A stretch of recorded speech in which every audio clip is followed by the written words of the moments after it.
Hello everyone, I'm Farhan from Symetri, joined by Andy today. How are you, Andy? Hey, very well, thank you. Great.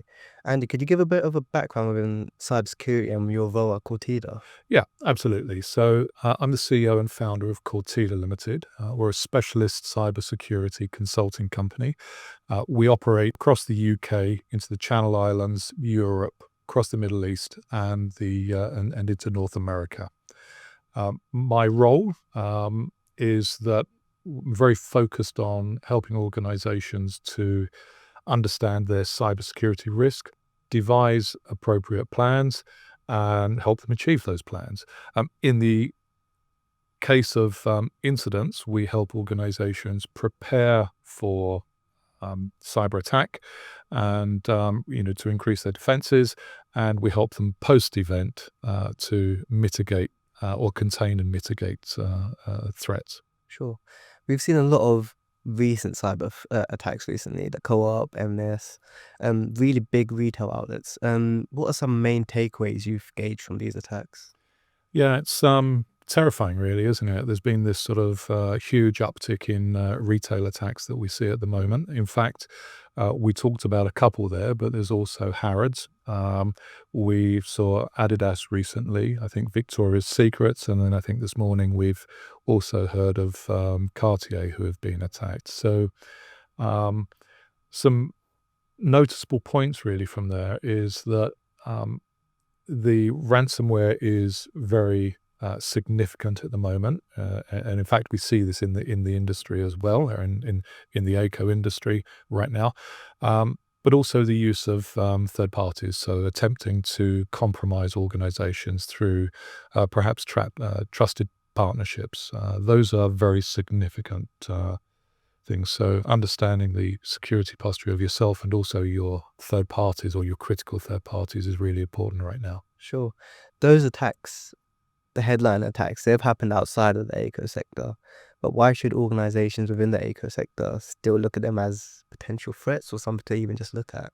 Yeah, I think so. Although they're out of the sector, there's many characteristics that are similar. In fact, in the AECO sector, some of them are even greater. So what's common is they all have data. They all share data, and data is central to everything that they do. So that makes the sector particularly vulnerable because the news out there right now is for coordinated, planned attacks that that there is success happening here, and it's very disruptive. So the likelihood of being of an organization paying a ransom is quite high at the moment. Ripple effects. What sort of ripple effects do these sort of attacks have to different industries?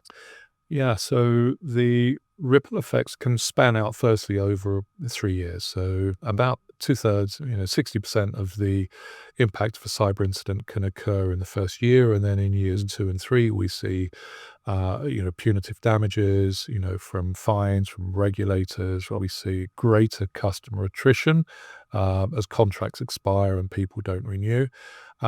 But I think the ripple effects that I'm worried about, particularly at the moment, is the message that's out there that ransomware as a service is quite achievable for a range of attackers, and it can be supported by criminality, criminally, organized divisions, which is what we're seeing in, certainly we've seen that in Marks and Spencer's and the Co-op attacks. So the ripple effect is that other sectors or a wider range of attackers might be coming into this and also sort of attacking a widened range of sectors. Some of the less obvious effects are things like insurance, as an example.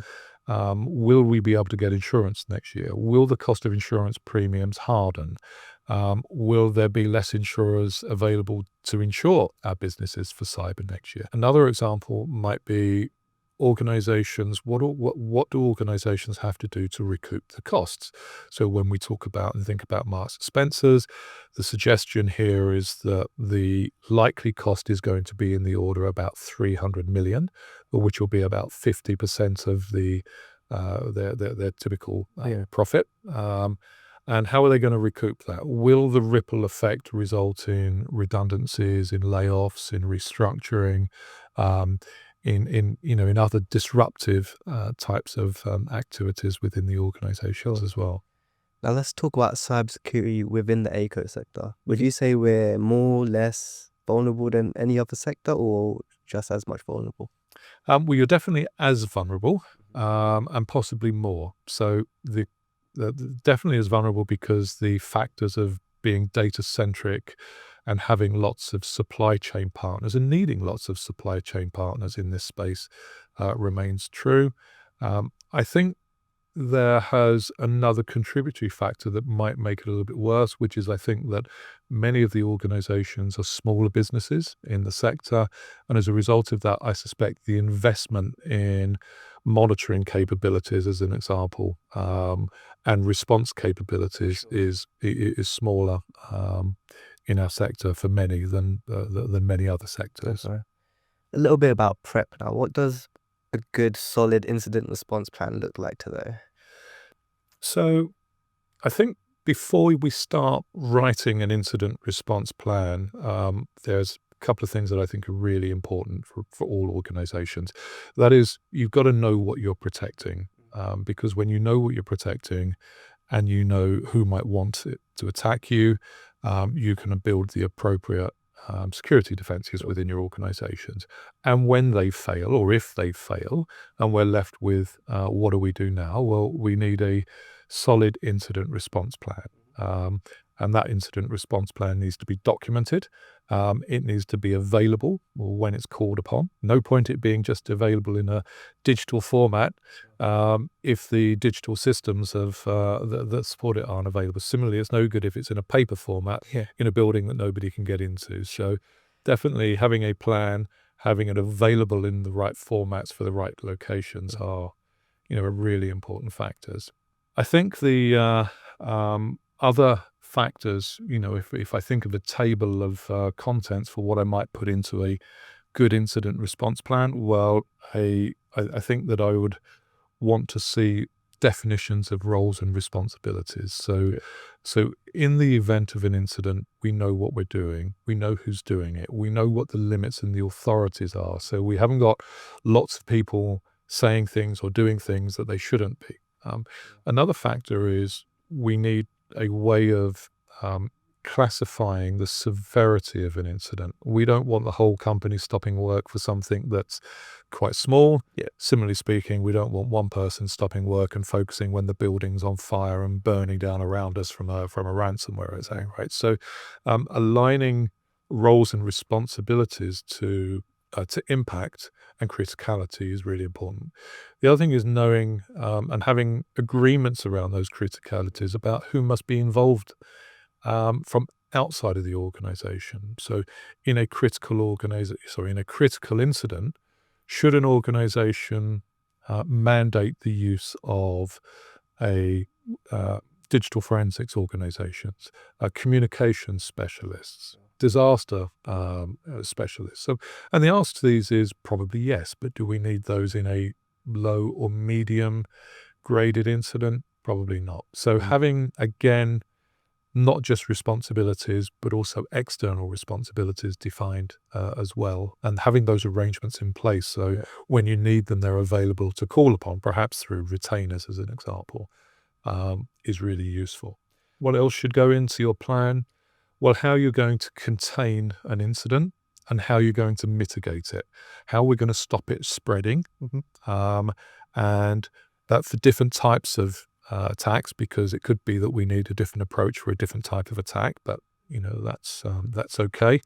And once we've contained it, once we've got the incident on the ropes, hopefully that's very quickly, then the situation is how do we actually mitigate it and get it off of our network. So those are all really important. As much as it's important to have those steps, it's also important to link to a couple of other policies or processes in there. But one of those is your incident response and DR, because you don't necessarily have to invoke a full disaster recovery scenario during a low-level cyber incident, but in a critical one you probably do. So you need to be able to know what those processes are going to be. And I think we then have the communications plan. Who's going to communicate what, when, Who is authorized to do it? Who is authorized to talk to the press? Have we trained them? What are we going to say to our customers? Are we going to put a message up on a website that's open and transparent and fair? And is that message going to reflect the organization's expressed values, so that we can, at the end of it, we can say, well, we kept to our values, we communicated, we did everything that we should have done. So having a strong communication plan that's pre-agreed will save lots of time and lots of heartache and actually lots of arguments. You don't want to be making up, and arguing between legal and operations about the best approach and the best things to say and marketing during an incident. These are things that agreements that could be part of a communication plan that are pre-agreed and then rolled out. And there is evidence, I'm sure we'll talk about this later, about how that has helped organizations reduce risk. A couple of other minor ones. Preservation of evidence is incredibly important during an incident, because it might be when forensics get involved that the route to understanding what's happened might be in the review of the evidence. If that evidence has been hidden, deleted, overridden, it could make that job harder. And of course, attackers do cover their tracks by doing this. So preservation of evidence steps, often forgotten during the heady days of an incident. And then finally, beyond that, how are we going to learn from it? What did we do well during an incident? What did we do badly? What do we need to improve on next time? So a lessons learned exercise, or the requirement for a lessons learned exercise, is really a very important part of an incident response plan. Definitely, yeah. You mentioned communication there. So let's say when an attack actually does occur, within the first couple hours, what are the steps that companies need to be taking? If we look at what's rumored to have been really successful at the co-op, who haven't suffered quite significantly as Marks and Spencer, what has reportedly worked for them is their ability to stop the spread of ransomware, or prevent the spread of ransomware, and cut it off very quickly. And I think the way that they did that is they were able to identify it because they had monitoring in place, and they were able to get sign-off from the executive level to take the network down very quickly to prevent that spread. So they took a strategy, or so it's reported, of short-term pain for longer-term gain. And of course, delays to that could well have meant that they would be suffering in quite the same way as perhaps Marks and Spencers have been suffering recently. Are there any common myths that you kind of heard about incident response? Yeah, we'll restore from our backup. It'll be fine. Sure. And I think that probably is the intent, and that probably is the hope.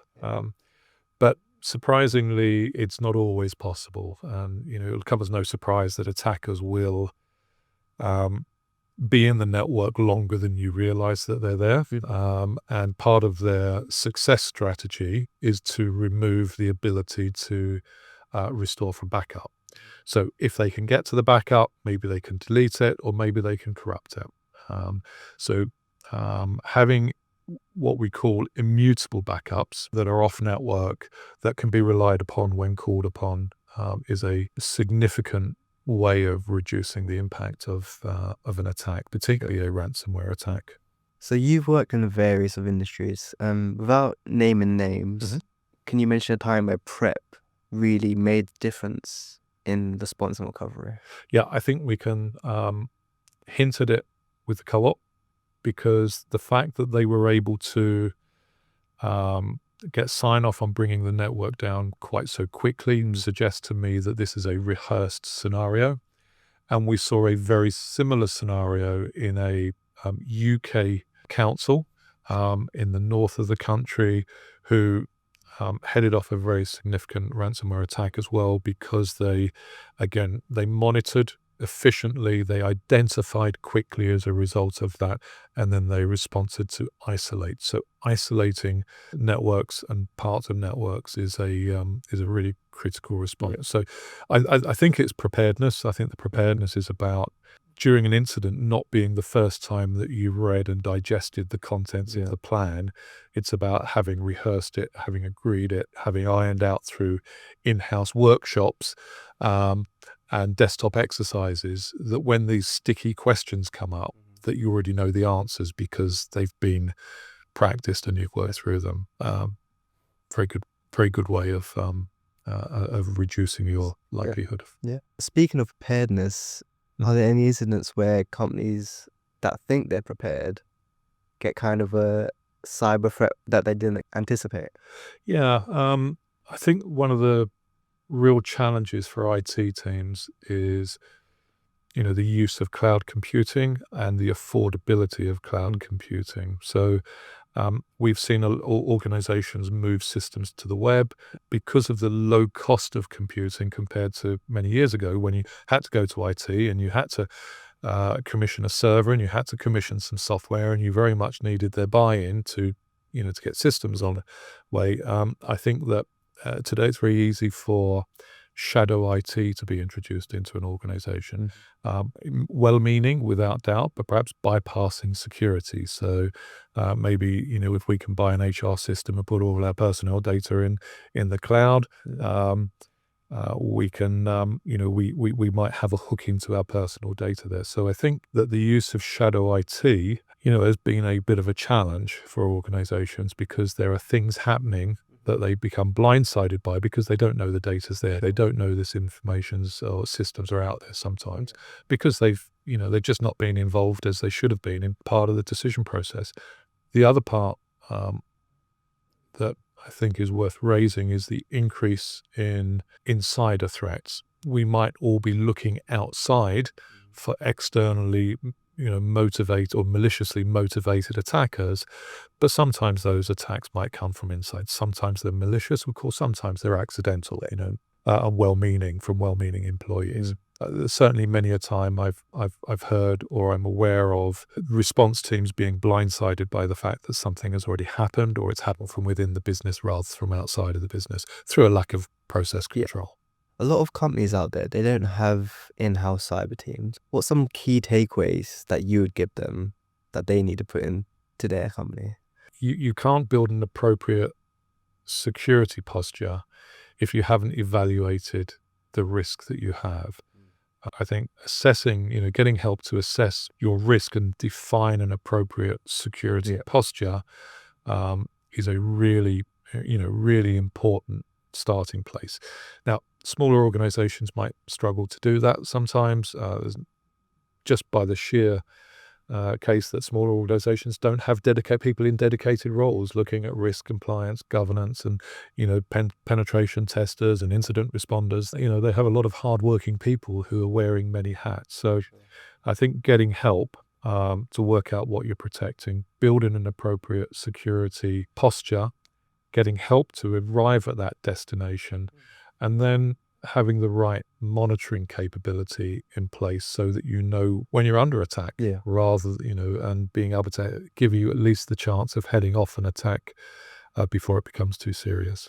Now, cybersecurity is more than just software, right? It's process and people. How do you go about implementing a cybersecurity culture first mindset into businesses? You have to start really with the message from the top of the organization, and that message needs to flow down to all people, and then it needs to flow down to all important processes in the organization. So firstly, people, from the exec, from the top, there needs to be a message that communicates why cyber is important, how it impacts the organization, how an attack would, what it's protecting, what the organization's sees its values and responsibilities are, and how they're aligned to the protection of data, and then cascades down to the responsibilities of individuals, then introduces a culture of accepting mistakes in favor of making sure that people report mistakes. So if something happened, I clicked on something and and nothing happened, it needs reporting rather than ignoring, just in case. So somebody or an organization that might get the culture wrong might discourage an employee from reporting something because they might be fearful that they'll lose their job, they'll be in trouble, or maybe they'll get their fingers chopped off if they do it a second time. And then, so that's the people seam. And then the other process seam is about making sure that when we introduce change or something new, or we process data in a new way, that it is assessed from a security and privacy perspective. So we have the opportunity to bake security and privacy in by design, rather than retrospectively fitting it if we're worried that we might have attackers in the system. So it's very much about communication through all levels of the organization, and then it's all about embedding the importance into key processes throughout the organization. You mentioned getting a strong cybersecurity posture within businesses. You've worked with Symetri, helping our customers build that sort of posture. Yeah. What do you think makes a good cybersecurity partnership? I think somebody that understands what you're trying to achieve and how you achieve it is critically important. So context in this perspective. Organizations that might not work within that sector may not understand those factors, so they may design overly restrictive security controls, possibly because they think they're doing the right thing. But of course, you've got a business to run. If you're an architectural practice, you've got to do what architects do. If you're a civil engineers or a structural engineers organization, not being able to use the tools and the software is crazy. So we have to find the right understanding and the right balance of security versus support for operational objectives. And a bad partner gets that wrong, and a good partner gets it right. The closer you are to the industry, the more you understand the context. Cyber threats are constantly evolving, as you know. Have you seen any common threats this year? Ransomware in this industry is everywhere right now. I'm seeing it, we're being involved in quickly, educating teams, quite often after the events at the moment. Ransomware is very, very significant. The other emerging threats and risks that we're seeing at the moment are kind of AI driven. So it's the improvements in forgeries. So deepfakes I'm talking about here. I'm talking about video deepfakes, audio deepfakes, and document deepfakes. So documents, realistic passports, realistic identification being used to pass ID and verification checks. That's happening, and that could mean the wrong people in the wrong places, which can come back to our insider threat. But of course, we're seeing examples of audio recordings being used over the phone to make instructions, to make payments, or to authorize resources or access to resources. And we're seeing videos being used and shared of supposedly, CEOs of the businesses, usually in a bit of a rush on a poor quality background, saying, listen, the signal's terrible. I've got to deal with this. I'll call you. I'll send you an email. I can't carry on in this message right now. So no opportunity to interact, but seemingly looking like somebody with authority within an organization, telling them that they're going to get back in touch and to expect the communication that tells them to do something. Now, the other thing that goes with that is we're seeing, aligned with phishing, we're seeing an increased propensity for people to follow up with vishing. So I sent you an email. I told you in that email I needed to do something really quickly for me, or I told you I would call, and then calling on a landline or on a mobile number, and then trying to combine those two factors to increase the likelihood of socially engineering somebody into making a mistake or an error or authorizing something. So we're definitely seeing that. And I mentioned insider threats. And then the other big grower in the last 12 months has been attacks on operational technology. So things like BMS systems as an example. So systems that manage maybe buildings or building operations in some way.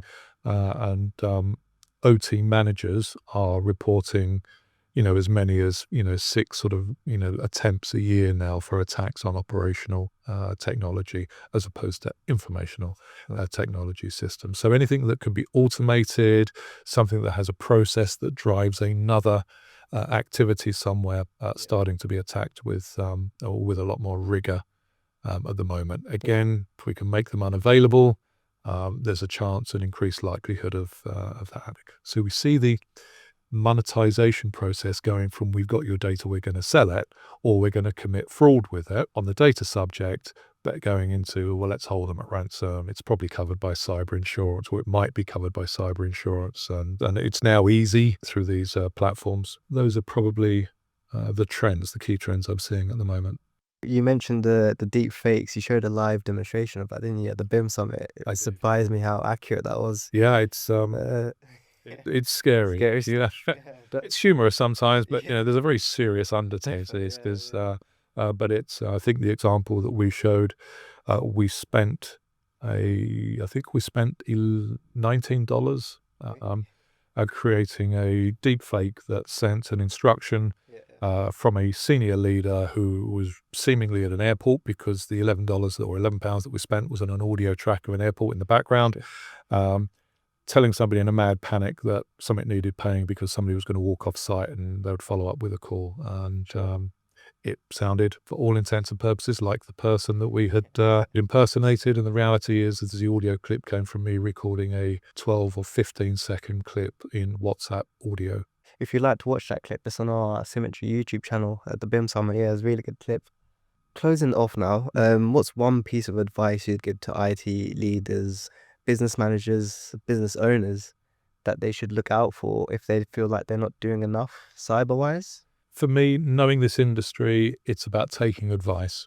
It's a very broad subject, and no one person can be an expert in anything. And if you're managing data protection, if you're managing your firewalls, if you're managing your IT, if you're managing all the, the backups, these are all, very big disciplines, all very important roles. And if you're managing that with small teams, take advice. Take advice to make sure that you've got the right posture, and that you have worked out what's appropriate, that you've built the right posture, and then make sure that you've got the right partnerships in place to support you, in achieving that posture and maintaining it. And then make sure that you have an incident response plan linked to a communications plan, linked to a disaster recovery and business continuity plan.